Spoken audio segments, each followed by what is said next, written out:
welcome to The Hop. This is David Charles Allen, Realtor at Village Properties in Santa Barbara, California. My good friend and co-host, Patty Teal. I'm doing great today, Patty. How you doing? I'm doing wonderfully as well. Thank you. How's the weather looking over there? This is a really nice time of year in the Sedona area. It hasn't gotten too hot yet, but it's still cool in the morning, cool in the evenings, and in midday and the afternoon gets to be perhaps close to 80. Oh, I love that. Last week we had a couple really hot days. Hot for here. So 81 is pretty hot for all of us down here. Yes, it is. Mm-hmm. Looking ahead, we have sunny skies in the mid 60s, probably starting next week. Coming on the week after that, we're probably getting a little bit warmer weather as well. Yeah, it's pretty warm because houses there don't have air conditioning very often. Some do, but it's not a given that you're going to have an air conditioner in your home. Yeah, it's pretty rare to have air conditioning here. I remember oftentimes there would be a week in late August, early September.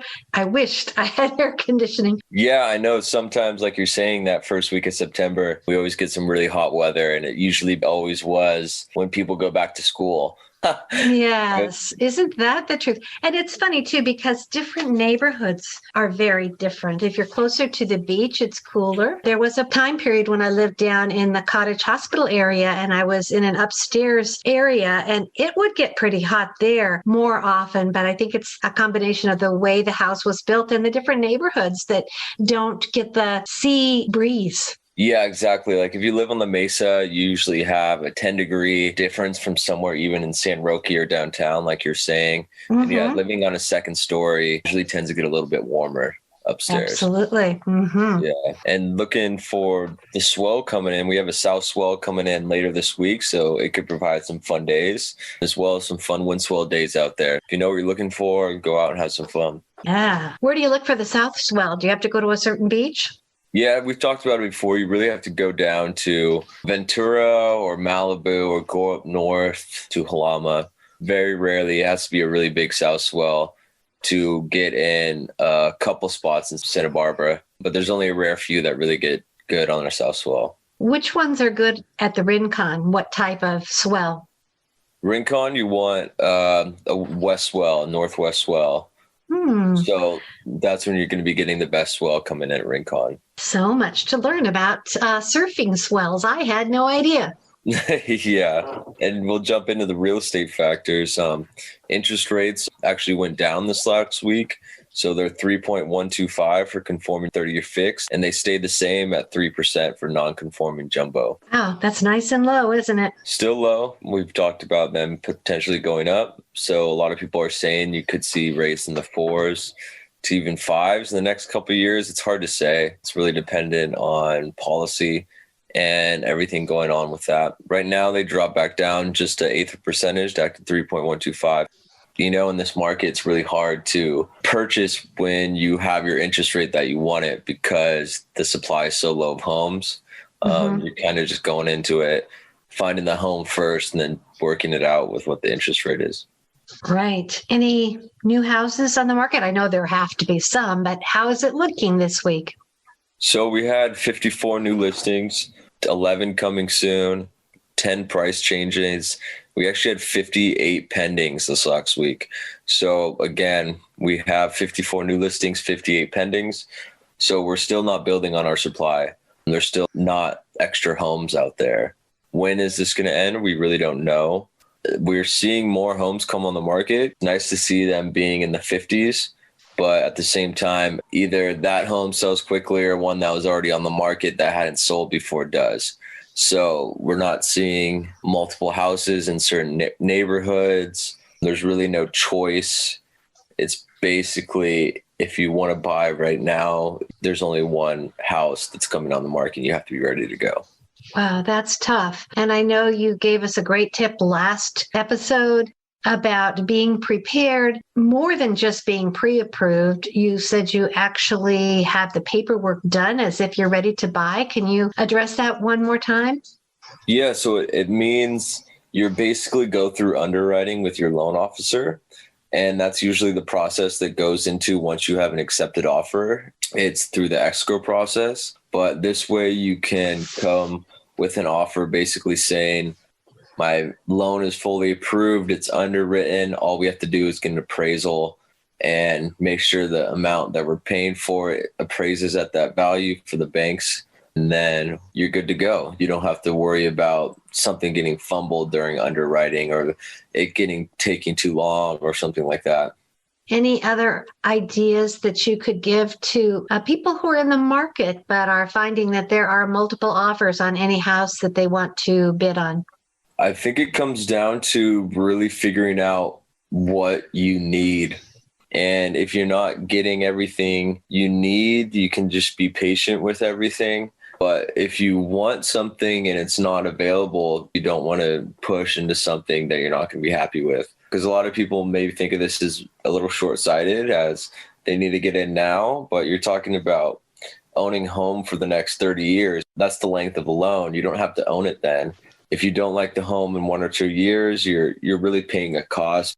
And there's real estate fees associated with selling it, escrow fees again for selling it. Then you have to find a new house too. It's not a process you should just jump into. If you're planning on being there for the long haul, you sometimes have to wait it out. But I know it's difficult because interest rates are going up, prices are going up. So it's really a balance. I think the best advice I can give is what makes most sense to you. What's more important? Kind of write down a list of the most important things. Is it having a home no matter where it is and what the layout is and be able to fix it up to the way you like it over time? Is it more about getting the best price possible? Does it have to be in a certain school neighborhood? Because when people want a home, they'll probably have 10 different things they're looking for. Probably most important to pick your top 3 and focus on those. And even at this point right now, maybe just pick out your most important thing. A lot of people can't even get their top 3. So It's really going to be about the most important thing to you. Yeah. And it's not only Santa Barbara that's having this kind of a market going on. We have it out here in Arizona as well. Although a lot of people blame it on the people in California because a lot of people in California seem to be moving out to Arizona. And because their houses are more valuable, they sell their houses and they're more apt to be able to pay cash. So that's happening a lot out here. Yeah. I mean, it's crazy because, we're not seeing anyone leave California in a sense that more homes are coming available either. So I don't know how everyone's able to buy a home right now. It's honestly blows my mind. There's just so many moving parts right now. There are so many moving parts. I spoke to somebody the other day. Well, actually, I met 2 different people, 2 different families, and they both had bought a house out in the Sedona area, sight unseen, just paid cash and just got out here. And both of them were not from Santa Barbara, but they were from California. It is difficult, but I think that may be why there are so few people selling as well. They're just not sure where they want to go. That's true. And it's really difficult right now to sell and then buy something else in Santa Barbara unless you're willing to go through this process again. If you're selling a home and you're trying to rebuy something in Santa Barbara, you're going to learn while you're selling it how wild the interest is, and you can really get an inside scoop on everything like that. And then expect that same thing to happen to you when you're going to buy a home as well. Exactly. And I just want to give you kudos, David. You always have such a positive attitude. Really try to do the best you can for the buyers and the sellers that you work with. But I know after having the show and co-hosting it with you, it must be difficult for realtors as well, because you're really trying to do the best by your clients, but sometimes they don't get the houses the first or the second, or maybe even the third time that they put a bid in on them. It's rough sometimes. You try and allow people to think for themselves and make the decisions for themselves. But a lot of the times they either miss out on something because they weren't quite ready, and then they have regret that they didn't do that. And then the market's going up more, and then there's more regret. So, I try and give them the best information possible to make their own decisions. It's rough because then they're wondering why they didn't get the home, and then they're potentially blaming others or taking blame on themselves. And it's not a good feeling to have that kind of environment. I wouldn't say it's unique because it's happening a lot right now, to a lot of different people. Well, I'm sure it is. When you say there are 54 coming soon houses, that's not very many for all of Santa Barbara.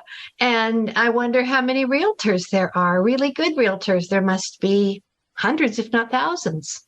Yeah, there's a lot of realtors in town, that's for sure. It kind of gets to the point where a lot of people can go behind others' backs as well. And, you can't blame them. A buyer sometimes think they'll get their offer accepted if they call the listing agent directly, because if the listing agent writes the contract, then they get both sides of the commission. So there's a lot of stuff going on like that. It's hard because you want your clients to get the house they want, but at the same time, you can't just work for free. We only earn money off of commissions. You need to have a roof over your head too. Yes, I get that. Yeah, we only earn a paycheck, and all this time being spent is brutal in the end when you're spending all this time writing offers, showing houses, and then all of a sudden they decide to call the listing agent to get an offer. And then you're like, okay, well, what about all this time I spent, and this happens periodically in town, and it's not a fun sight to see, to say the least. No, that wouldn't feel good. Well, last week we talked about the doggy DNA. We were talking about traveling with dogs as well. It's funny. I always talk about Ollie and how shy he is, although everyone in the neighborhood probably thinks he's this vicious dog because from inside the house, he barks at everybody and even leaps at the window. But when he's out there in person, he's a total different animal. But he doesn't really like to travel like most dogs do. He gets a little scared if he thinks he's going for a walk around the neighborhood. And then I'm like, get in the car. He's like, oh no, where are we going? And he hides his head under my arm. So he's a funny guy. Yeah, I love that too. Bailey will act tough every once in a while, but she's not going anywhere. Right. Well, I did have a little bit of a tough thing happen this week. My daughter's pug, he's about a 2-year-old. He took a jump on the couch. He's an amazing jumper. A lot of pugs are a little bit heavy, but we used to have a fence about 4 foot tall. He could just leap right over it. I think he's forgotten he can do that. But he just took a normal jump onto the couch, and I heard the most god-awful yelping. I knew he was hurt. And then sure enough, later that night, he was shaking and shivering, and my daughter thought he was, seriously ill. And we ended up taking him to the vet and doing blood work. I said, I think it was that jump on the couch. He got a little pain pill and he's doing fine now. He must have either dislocated a knee or he just somehow hurt himself. His foot got caught in a funny way. And I don't think he'd probably ever experienced pain before, and he just didn't take it well. Yeah, that's actually funny. Not funny to say the least, but dogs are pretty cool like that. My girlfriend's dog, we're up at Red Rock and we're throwing the ball in the water for her. And the water was really cold, but she just can't get enough of it. And at a certain point, she just got out of the water and started death screaming. No. And her leg was just numb. She couldn't feel her leg. Oh, yeah. So she was walking around it feels like she thought she lost her leg. Oh, yes. I've seen some dogs are like that. They're just, and Ollie too, sometimes I'll walk him and he'll get a piece of gravel in his foot and all of a sudden he can't walk at all. Yeah. So she's just screaming out bloody murder. And it's just oh my God. And then we warm her up and then she's right back to it. And poor baby. Act like nothing happened. Oh, that's really cute. Well, she just didn't know what had happened, probably. What is this? What's going on? I don't have a leg. What's going on? Yeah. Oh, well, good. You figured out what was wrong and warmed her up quickly. Yeah, exactly. Great talking to you, David, as always. And if people want to get a hold of you, would you share your contact information? Yeah, it's 805-617-9311, or they can email me at david@davidcharlesallen.com, or check out more on my website at www.davidcharlesallen.com. Thank you, David. Take care. Have a great week. All right, Patty, let's give it a go next week. Bye. Bye-bye.